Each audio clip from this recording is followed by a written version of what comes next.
Think Different Nation is brought to you by InvestOut.net, where we connect homeowners who know that their homes could sell for more if renovated, with investors who are interested in adding that value at no cost to you.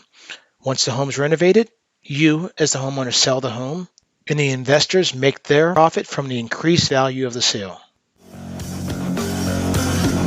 We are. Oh my God, you still have the chipper. The what? That's what we used to call your motorcycle in high school. You know, a motorcycle is a chopper. And your chip. Never mind. I think it's cute. So, you still in touch with anyone from high school? There's Rachel, and I think that's it. How about you? Oh, yeah, I still hang with Simmons and Zana. You know, and I see Spindler a lot, and Levine, Kelly. And I run into Goldie from time to time. Stick, Brown, Zokoff, McGuire, JT, Beardsley. Is that all? You know, after high school, you just kind of lose touch. Look, not that I don't enjoy talking about people we went to high school with, because I do. But maybe we could talk about something else. Like you. I don't even know where you work. You know where I work. I do? The movie theater. You used to come in all the time. You still work at the multiplex? Well, like I give up that job. Free popcorn and candy anytime I want. I get you free posters for your room. Thanks, I'm set. Do you still live with your parents? Oh, yeah, but I can stay out as late as I want.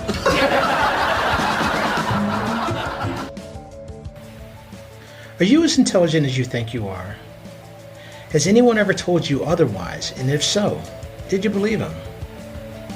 As a person living in a critical world, it's hard to make it out of bed each morning without having our sense of self challenged by social media, frenemies, the television, and a whole host of inbound communications designed seemingly to kick us in our self-confidence, just as we're about ready to leave the home each morning.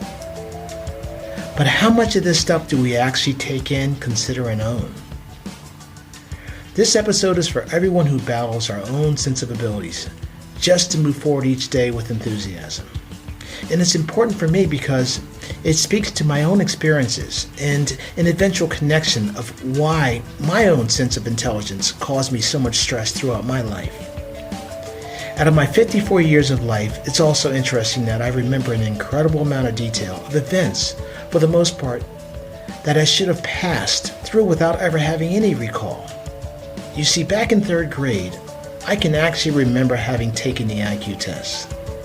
That was in 1974, and I have a distinct memory of that event, which began with my first experience of having taken it. You see, I probably wouldn't have even had any recall at all if it were not for the fact that I do remember my teacher telling me that she wanted me to take this test over again, that I'd done so poorly on the first try. You see, apparently, the day I had taken the test, I had done rather poorly on it. And then the next day I was absent from school. So she must have made some type of conclusion of the fact that, well, he was sick, he was out, therefore he must have been sick for the test, so I'm going to have him take the test again. Now, I value that young lady for doing that, but moving forward, the truth is, I wasn't sick. I don't know why I missed that particular day, but I do directly remember not having been sick because I also remember going back and taking the test. And I can remember sitting in the little guidance counselor's office as we walked through, and I was handed a series of shapes and cards and having to go and make certain conclusions with regards to what I was seeing. That's how I remember that test specifically. And I moved forward past that event without any fanfare. I never really thought any more about it until later. And I'm sure I was shuffled through all these different slow classes from one to another for the rest of my elementary school career until I moved down south to a small town called Travelers Rest, and I finally made it through high school. And it was there that I completed my elementary, my middle school careers until moving down into that high school class and not having really thought anything more about that one specific event. But that's when things changed for me. You see, as an African American male, I have a strong understanding of the experience of having been tracked, because my mother is a doctorate in education, and my father, who's also black, had a similar experience throughout much of his young life growing up in Philadelphia. I can remember hearing stories about his experiences of being pushed by teachers towards careers in the trades, even though he was a straight-A student. Why? Because while there may not have been any direct racial motives towards suggesting a career in the trades, it was by definition a bigoted bias towards what was believed to be possible for him and for most other African Americans during that period of time. But here I was, now sitting in the guidance counselor office with a person who I did not know was suggesting a very similar path for me while telling me that I had a score of 90 on my IQ test. Now, for those who may not know what a score of 90 means or what it's considered to be below average intelligence. And while at the time I really didn't know that, I didn't know what it meant, what I did know was that it must have been important. And it was so very important, but not for any other reason other than the fact that it literally stunted my growth from that point onwards, because the score was being communicated to me as a reflection of my capabilities in life, and I was being told the score because the counselor wanted me to buy into and accept the path that was in line with what he believed I was capable of achieving. And for the next 45 years, I had allowed it to define my potential and what was possible. I did graduate from high school and eventually went on to achieve an undergraduate degree in marketing from Temple University and a master's in international business, during which time I studied in France, United States, as well as Japan before completing my degree. I was also an A-B student, but to be honest with you, I had to work hard to succeed. Not because I was any less intelligent than any of the other classmates, but because I thought I was. I did not walk with confidence. So I would continually prepare harder, work harder, try to find processes to employ to help me learn in areas where I thought they might be better. Because some little man in some room back in South Carolina told me that I was less than average. So the question I've always asked myself is, why did I give this test such importance in my life? And what does it really mean? Well, the IQ, or rather the intelligence quotient in a nutshell, is a test that's used by a lot of different educational systems for placement. Also for the assessment of intellectual disabilities and even for evaluating college entrance and for job applications. So it can be pretty much widely used around the country.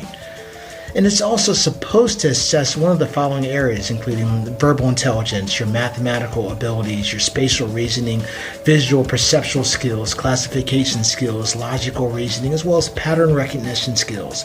But the question I have is, how do you assess a third grader with such a limited test when the third grader doesn't even know really what they're providing the answer for, or the impetus or the reason or the drive to do so? Now, and I'm also not the only one asking this question, because it's also widely being debated by psychologists, many of which are under the opinion that it really doesn't do what it was designed to do very effectively. For example, we all know that with attention and focus comes results and better knowledge of a specific area being studied, but that's not the case for the IQ test. We can all study to improve our scores in college entrance exams, but an IQ test, you can't do that. It's much more difficult to do because it's hard to improve reasoning.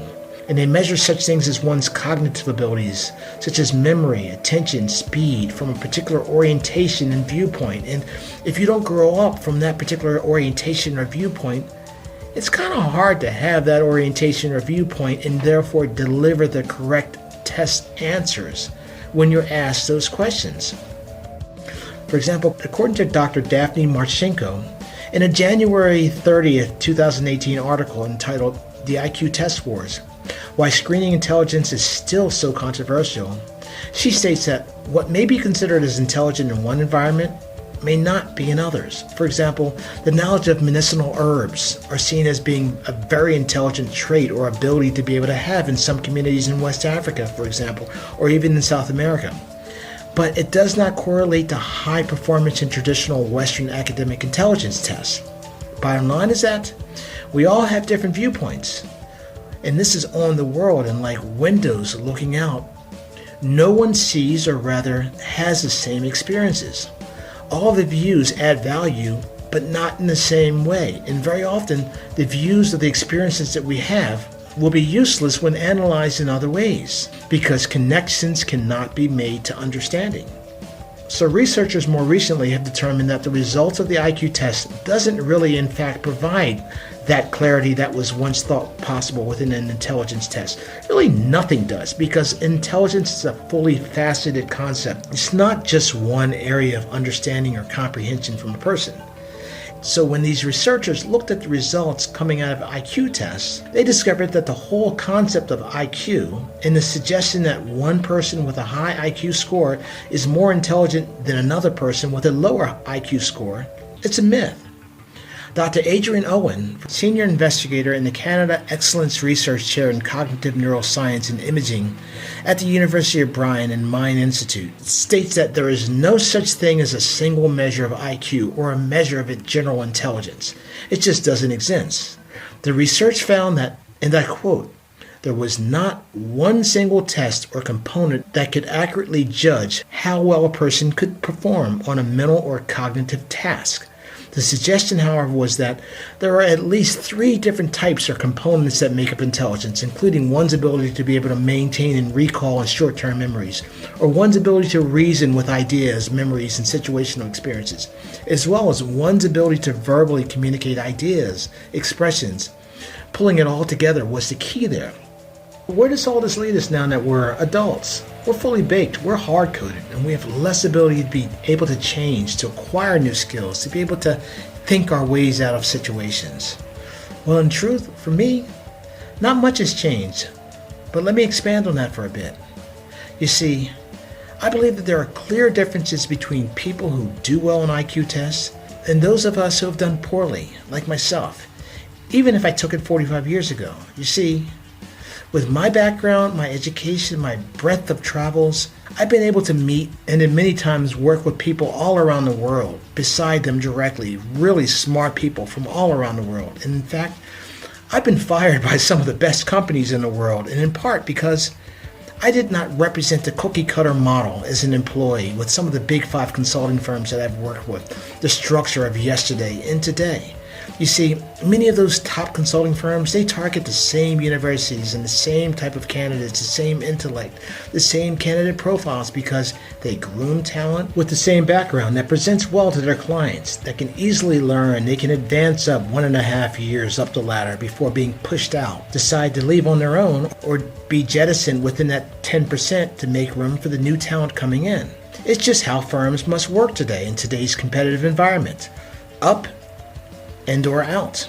And you can thank former CEO of GE, Jack Welch, for that. But to be honest with you, when I was engaged and put into the mix of so many talented young people, my confidence when I compared myself to my peers was low, right out of the box. So instead of looking for ways to carve out my own unique niche, I was always preparing myself for the next job. Once they figured out that I was an imposter, that I could never be successful there, I just had been able to successfully fool them through the interview process, so surely they're going to catch on to me. You see, here's the point. I truly believe that many of those people, they were smarter than me in many different ways, within mathematics, spatial reasoning, and in several other areas mentioned above. I could tell you this by the way in which they answered the questions, they verbally captured the requirements, and they produced the results that the managers were looking for. I wasn't able to do that. Now, I may be overstating this to a point, but the truth was that I wasn't able to keep up, to be quite honest with you. But the reason why is quite different. Was it solely because they were smarter than me? Or was it because I was trying to fit into a formula that I truly didn't have a place existing within?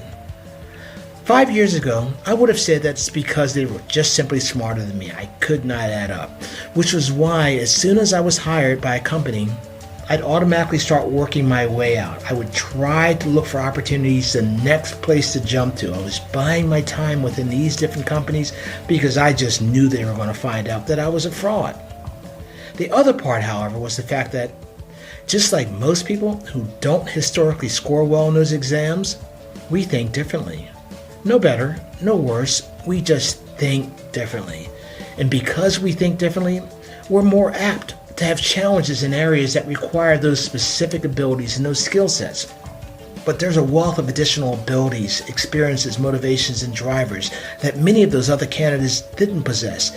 They did not possess the entrepreneurial skills, the innovative skills to be able to look around the bigger picture and pull things together. That was quite obvious from the view of what they had. I'm sure they could possibly learn it, but I was already there. You see, our goal must be to find out what we are aligned to do, what our instinctive advantages are in order to be able to propel ourselves forward in the directions that we wish to go into, not a direction that someone has carved for us. We must find our naturally inclined place to reside, our naturally inclined abilities. I've always had an entrepreneurial interest, even back in the 70s when I had my first paper route delivering for the Philadelphia Bulletin around Philadelphia or the suburbs. I remember as a preteen, I was always trying to find more efficient ways to load more papers on my bike to make more money. But later in life, I can also recall going to college and then dropping out for a semester. Grades failing, decided I didn't want to fail, so I'd rather drop out instead. I chose to be a quitter and then going back again. And doing that repeatedly. I spent so much money in drop classes that I'd probably have my degree paid for if I did not choose that route. But it was all about self-confidence. But I can also remember during that same period of time, I had a great interest in learning. But I really didn't know how to go about doing that. I didn't have the counseling. I didn't have the support. I didn't have this team of people who had been through the experience, who could actually tell me how to go and take a class. How do you go and choose the best professors for the class? How do you go and evaluate the actual exams itself to decide whether in fact there's something you can handle? There's a whole new structure with this, but I didn't have the counselors to be able to help me through that process. And I didn't seek out answers to those questions either. You see, during that same period of time, my family had a rather successful trucking business. It had been around for a long period of time, which gave me an out. A rather big out, because I could have always chosen the route of moving into that business. And having a route sometimes is not the best way to move forward. But it wasn't, however, until I made the decision not to go back to driving that I really had my kind of like an aha moment. You see, I had moved down to Virginia, living with my aunt, and I was making about $12 an hour, really no joke, driving tractor trailers for a local company, just delivering some roofing supply. And I was down there kind of trying to figure out what my next move was going to be. I was single, and I remember going out to clubs. I'd go out to different nightclubs in the areas, and I tried to establish some friendships because I really didn't have any. And I just remember actually going to different places and talking to different people and trying to create a network. And one of the most profound moments for me, actually a series of profound moments, was when I would go into these nightclubs and I moved towards groups of people. I was painfully shy, so I wasn't moving towards ladies or girls. I was hanging around guys, trying to create those relationships and therefore trying to win ladies vicariously through their associations. And I just remember some of the conversations that these guys would be involved in, either with myself or singularly between, the group that I was involved in, and just listening to them. And I'd go to one place and I'd listen more and more, and I finally had one of those pivotal moments. I recognized the fact that all these young men down here, they had money because they had college degrees. And if you live in D.C. and you have a college degree and you have money, then you also have women. For guys who did not have money, you did not have women. But when I started to really take in some of the conversations that I was listening to, I recognized the fact that these conversations were really at quite an adolescent level. There wasn't any level of depth to those conversations. They were just pretty shallow. And it was at that point that I made my mind up and I said to myself, my goodness gracious, these guys don't have the common sense God gave a billy goat. And if they're able to succeed in college, finish their degrees, and get money and get women, then I damn sure could do that myself. And you know what? I went right back into college and I went on and finished my undergraduate degree and went directly in for my master's because I recognized the fact that I was finally understanding I was smarter than really the average guy out there. I just needed to apply my talents in a different way. And that made all the difference for me. That was a huge aha moment for me. And the funny thing was that I chose a degree, or rather a focus in international business for two reasons. One, because I wanted to travel the world. Second, was because I wanted to travel the world to meet beautiful women. And in speaking of law of attraction, that's exactly what happened. I wound up completing my degree and traveling to all different parts of the world, 3 different continents. I've dated women from different countries all around the world because that was what I wanted to do at that time. But even during those overseas ventures that took me away from home for 2 weeks at a time, my focus never veered away from my entrepreneurial ventures. And in fact, with all the work that I was doing, that was on my plate and the job requirements that I had, I was never able to direct myself to give the effort to the job the way I was able to give it to my entrepreneurial ventures, which automatically let me know that I'm going in the wrong direction by following a path that's a career that's not in line with really what my calling is. And this, in fact, was the true reason why those peers from the Big 5 consulting firms lasted while I launched. I changed direction and I crashed and burned in many of the firms that I had joined. You see, it wasn't about the intelligence required to stay employed and to do well in that position, but rather the drive that I had, and the drive that was always taking me in a different direction from the job that I was actually always taking on. I now have 2 incredible girls, ages 16 and 17, who are in their final years of high school. One's moving on to college next year, and the other one is finishing up her high school career. And in many ways, I can see, based on my travels and the requirements concerning achieving my own personal goals, how I potentially wasn't the greatest of guides to them through the daily studies and what they were involved in and trying to achieve those higher schools for them. Both myself and my ex, we've always had a belief that you try your best, you do your best, and we're comfortable with that. But I also think about them growing up in a largely white community with their peers and oftentimes displaying excellence in education, while mine, they pass and they do well and they'll get into a good school, but it won't be a top-tier school. And I wonder whether my guidance was absent in moving them in a direction where they wanted to go. You see, my guidance has always been big picture. It's always emerged from a big picture standpoint. And while other kids, they had their cars, they had their great grades, they had their sports and their network of friends, my girls, they moved differently. Our focus was on experimental learning and developing a bigger picture and a view of the goals and the dreams that you had. You see, they have a strong background in the fundamentals of education, so I know that, and I know they're going to be fine. And even more importantly, what I learned coming out of grad school was that they know how to find the information that they need to have for any given situation in which they're moving into or applying themselves. So that's one of those fundamental things that was so important for me to have them understand. And even as they move through these experiences, most important lesson that I ever wanted them to learn as a toddler, I wanted them to understand the law of consequences and the fact that there is always, for every action, there is an equal and opposite reaction. See, the way I described it is this: there will always be a consequence to everything that you do. Einstein described it. For every action, again, there is an equal opposite reaction.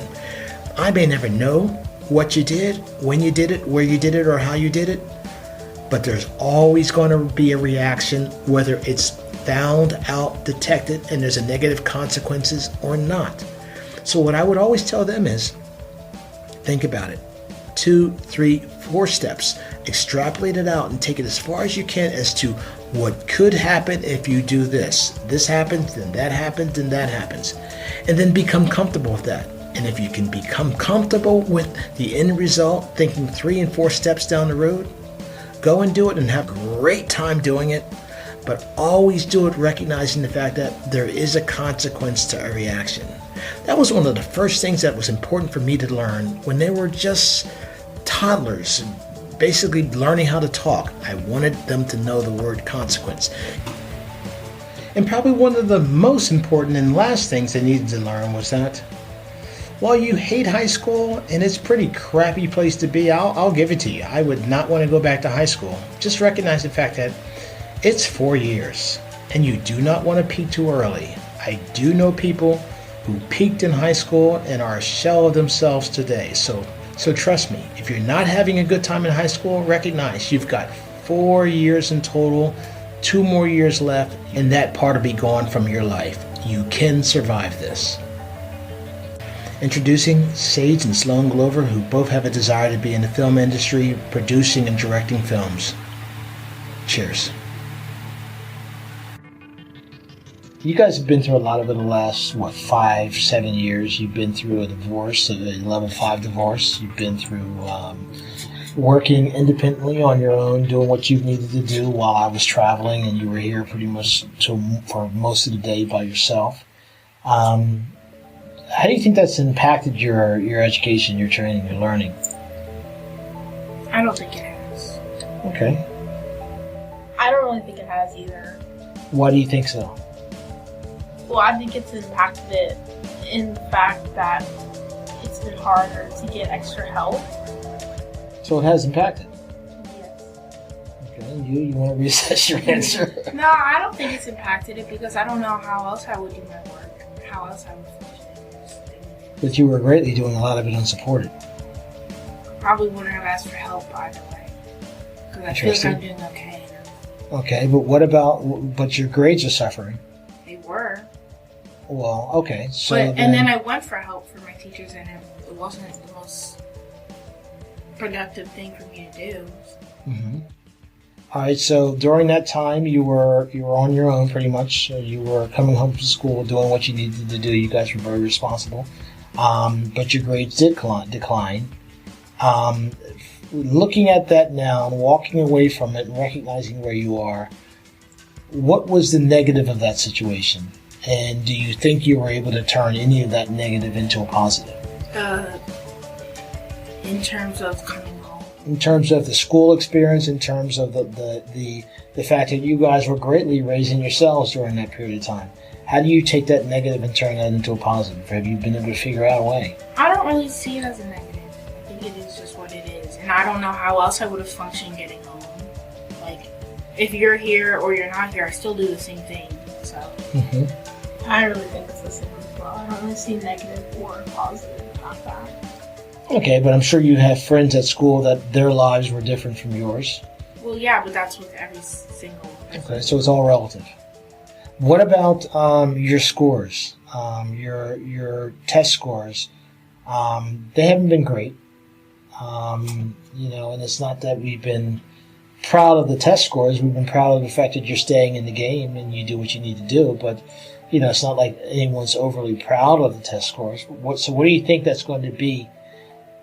How much of an indication of your future self are those test scores, do you think? I don't think they're an indication of really much because I was able to do a lot of things that some people who got these test scores weren't able to do.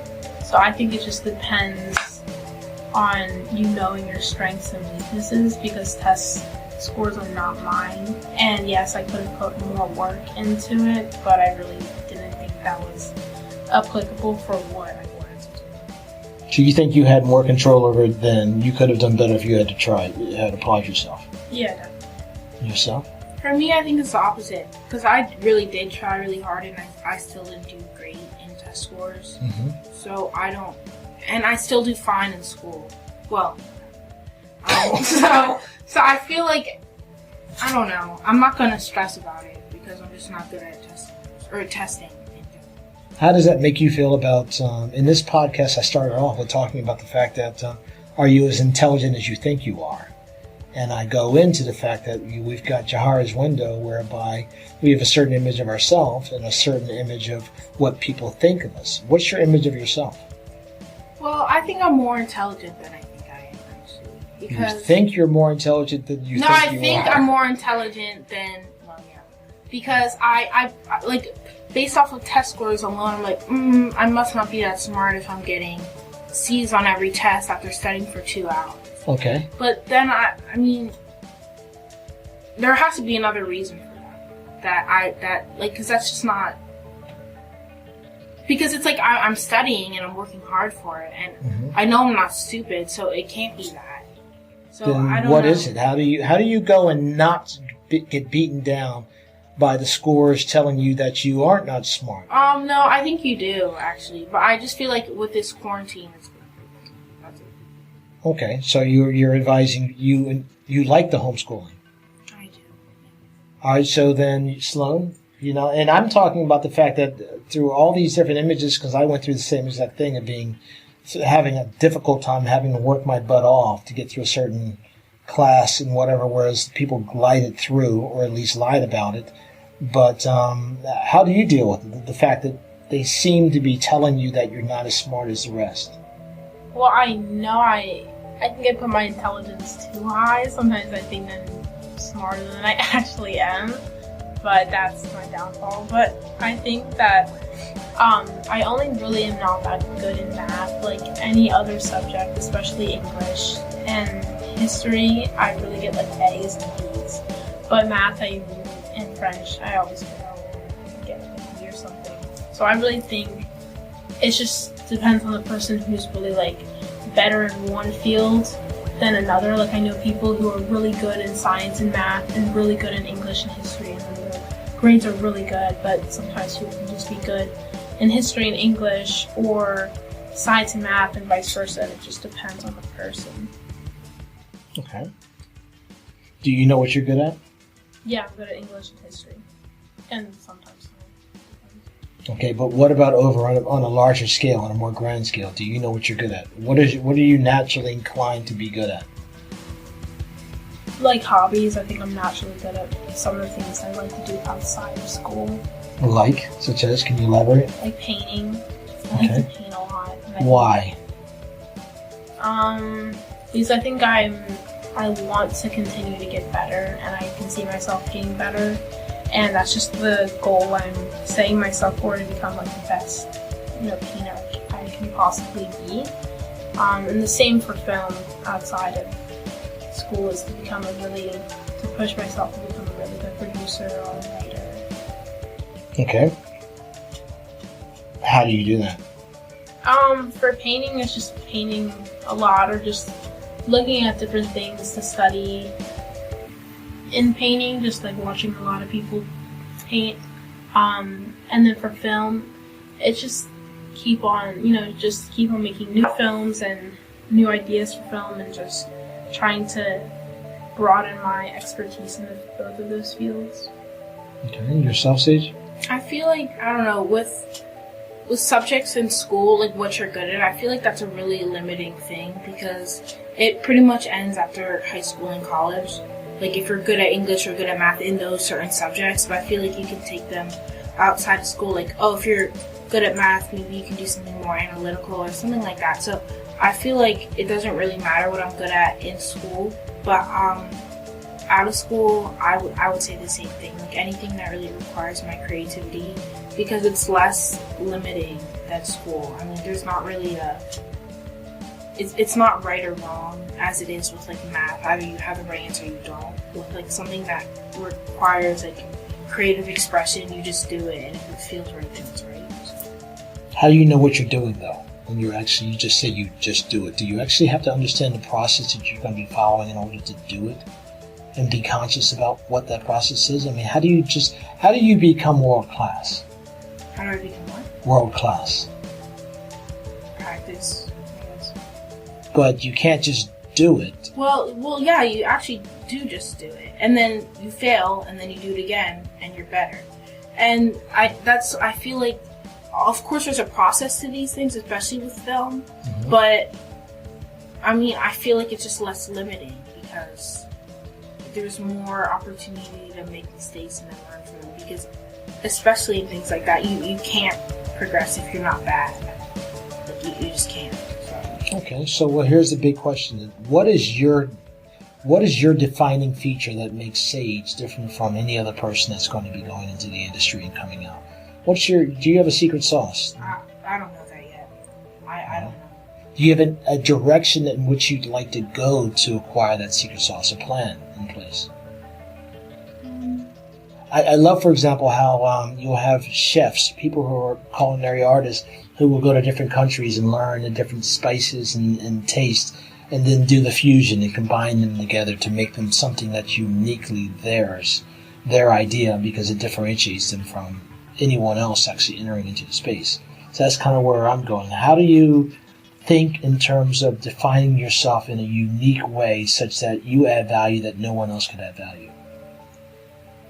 Yet again, I don't know that yet, because I feel like I'm pretty new into this whole thing, and of course I'm looking for that, but I feel like I have to know the basics first, and I don't, so. Okay, so then it's getting the basics would be the first steps. Yeah, because I'm not experienced enough to say that I have something that makes me stand out when I'm learning this whole thing from scratch. Okay. I think just like finding an art style depends on how you feel about what you're doing and how you can bring a different element to what you're doing. And I think it's just practice. As long as you keep on doing, you're able to actually find out what sets you apart mostly from everybody else. And it's not you like purposely setting yourself apart. It's something that you do that sets yourself apart from everyone else. But you typically, yeah, I agree with that. You typically will find your space as you're moving forward. You find something that you're naturally inclined to do. Do you guys have any particular natural thing that you're just good at doing in general? I mean, for example, I've heard about musicians and how musicians, and there's a certain term for it I can't recall, but how musicians see sound in terms of numbers and in terms of colors, and can literally paint with sound from the standpoint of the music that they play. Obviously, you see something very similar. I would imagine when you look at artwork, you see it at more of a complex level than just myself. For example, I've heard about you mentioning how you can see the tones of green and the tones of different colors in a person's skin tone that represents how that person may be aged or that person may be getting sick. How do you actually hone those skills to go further deeper into being able to present that? Or learn those things? I don't think it's really like learning it per se. I just think that after years of just doing art, you're able to see those things. And also like studying people before really does help. Like if you're going to the museum and you see like a Baroque painting, you can see the different elements of how the painter was able to paint the skin tones, and you're able to look at those elements and keep on seeing them, and eventually are able to spot them out in most paintings. Mm-hmm. I think it's mainly just studying people in the past and studying like people you think relate to what you want to do, because you're able to like pick up all these different things you never would have been able to just like learning by yourself and not looking at other people and learning from them. So studying, okay. I actually somewhat disagree. I feel like when you're younger and you like art, and you paint something, it's gonna be really monotone. It's gonna be like one skin tone, and it's gonna be really it's not basic. complex. Yeah. And then as you go, I feel like it is learning, and then just looking at people and seeing, oh, this person has a more of a red undertone, and understanding that certain different races have different colorings. But I feel like it is learning, because I don't think you would pick that up if you weren't looking for it. Or at least that's the case with me. So it's experiencing it. Yeah. It's but you're having to still be prompted to the fact that it exists before you start looking into it. One final question for you. Do you know how to build on a plan? You're here, but you want to be there in 5 years. And would you know how to construct a plan towards getting there? Wherever there may be, and actually put it down on paper and capture it? I think something that's important to know that Maisie Williams said was that you shouldn't really strive to be like famous or popular in your field, but more talented, because that's how you really become something in your field.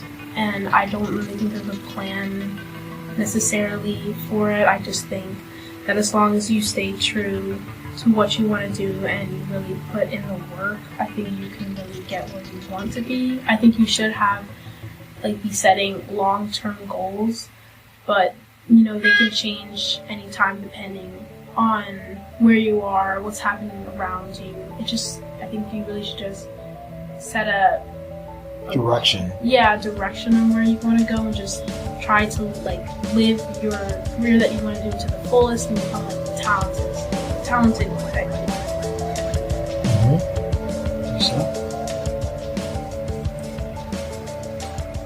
the question of, as far as setting up yourself for where you want to be within the next 5 years, do you have an idea as to how you would outline the steps that you need to take to get there? In other words, I need to go and get, you've talked about my degree first, I need to get this, I need to get a certain amount of training, I'm interested in being a producer, which means I need to have the project planning background, and so all the elements that are required. A lot of folks don't even know to think about the fact that there are elements required. And so once you've considered the elements, then there's other things that have to be considered as you move forward. Do you have that idea as to how you would map those things out? And if not, where do you go and get it? To an extent, I feel like I don't have like, oh, here are my 5 steps to fame. Mm-hmm. But I have things that, like, you know, this is what I need to do to be here, and this is what, because I don't really want to go to college, but I know for what I want to do, that's required. Is it required? I think it would be better. Well, it would be better, but is it required? No, it's not, but I mean, I think that it's more practical. Okay. But I mean, I have a loose plan, but I don't want to get too specific because things can always change and you might always find something better. And I know that if I create, like, this is my hardline plan, this is what I'm doing, if I have a better opportunity, I might miss it because it doesn't go along with my plan. So, to an extent, but I feel like if you get too structured with it, I don't think that's a good thing. Mm-hmm. But you're less, you don't think you need college overall. You think it's not as important as it once was? No, I don't. But for what I want to do, going into the film industry. What do you want to do? What's your role? I want to become, like, I don't know, I want to direct or write, but yeah, in the big scheme of things, I just want to be a But I feel like it would be better for me. It's just because, like, where am I supposed to learn the things necessary to make things if I don't go to college? Okay, so you're weighing the costs associated with college with the with what you would learn. What about the other opportunities towards internships or getting involved in that space within a different way? What would be that different? Well, you're not trying to get on the set. You're not trying to get in front of the camera. You're trying to get behind the camera. So it's not like you're competing with 1,000 different actors trying to jump into the film industry. It's still extremely competitive. I mean, just because I'm not competing to be in front of the camera doesn't mean I'm not competing in a whole different playing field. And especially with, like, women directors or women producers in those high, positions in film, it can be harder to actually get those positions compared to a man because it's more like a dominated field. Do you think there's less chances for opportunities for women? Yeah.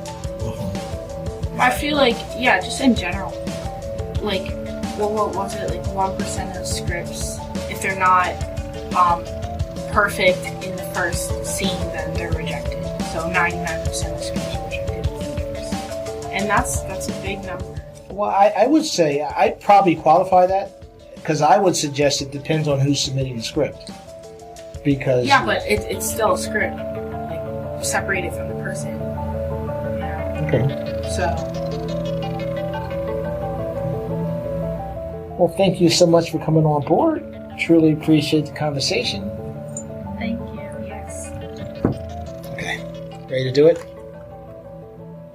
What was that? No, I'm joking. I was recording it. I told you I wasn't recording it. This was test. Are you serious? I was joking. I was recording. I wanted you to be... But I told you I wasn't recording. That was like 20 minutes long, so that's good. That's good.